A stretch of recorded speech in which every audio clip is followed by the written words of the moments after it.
শ্রী শ্রী ঠাকুর ও একটি বিড়ালের কথা।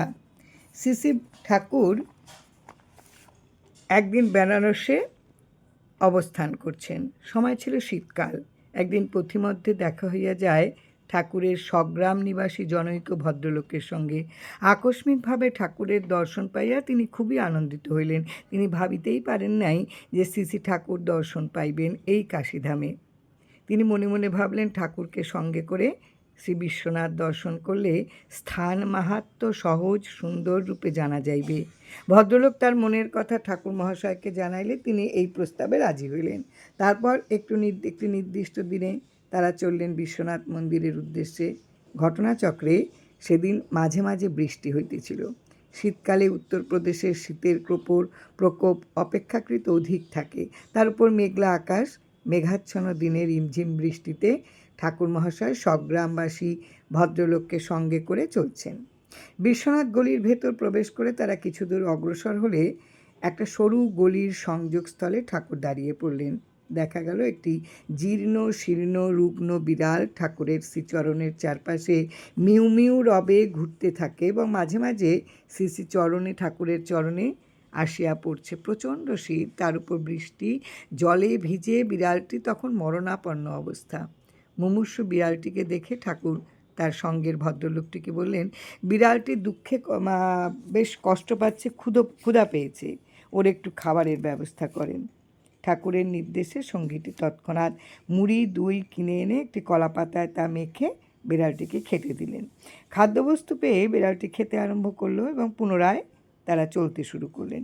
চির অভ্যাস মতন ঠাকুর মন্দিরে গমন না করে সিংহদ্বারের নিকট এসে সঙ্গী ভদ্রলোককে শ্রী বিশ্বনাথ দর্শনের নিমিত্ত মন্দিরে অভ্যন্তরে পাঠিয়ে দিলেন।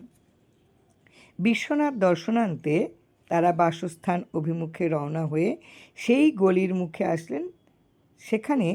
যেখানে ওই ক্ষুধার্ত বিড়ালকে তারা খেতে দিয়েছিলেন, সেখানে এসে তারা দেখতে পেলেন পাতায় তখনও সামান্য কিছু মাখা খাবার অবশিষ্ট আছে।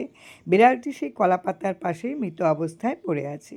ক্ষণকাল পূর্বে তার জন্য আহারে নিযুক্ত বিড়ালটিকে এরকমভাবে মরে যেতে দেখে ডিঙ্গামানিক নিবাসী ঠাকুরের যে সঙ্গী ভদ্রলোক অত্যন্ত বিস্মিত ও দুঃখিত হলেন। সঙ্গীর মনের ভাব বুঝে ঠাকুর বললেন, এই যে বিড়ালটা দেখছেন, ইনি পূর্বজন্মে ডিঙ্গামানিকের একজন ধোপা ছিলেন। ঠাকুর তাহার নামও বলে দিলেন। তাহা শুনিয়া স্বগ্রামবাসী ভদ্রলোক বললেন, সে তো অনেক দিন আগেই মারা যায়। ঠাকুর বললেন, তিনি ছিলেন মনে প্রাণে শিব ভক্ত। মারা যাওয়ার আগে কাশী বিশ্বনাথ দর্শন আর কাশীতেই দেহত্যাগ করার তার ইচ্ছা হয়েছিল। তাই বিড়াল হইয়া এই ধামে জন্ম নিয়েছেন, মুক্তি পাইয়া গেলেন। তেনার আর জন্ম নাই।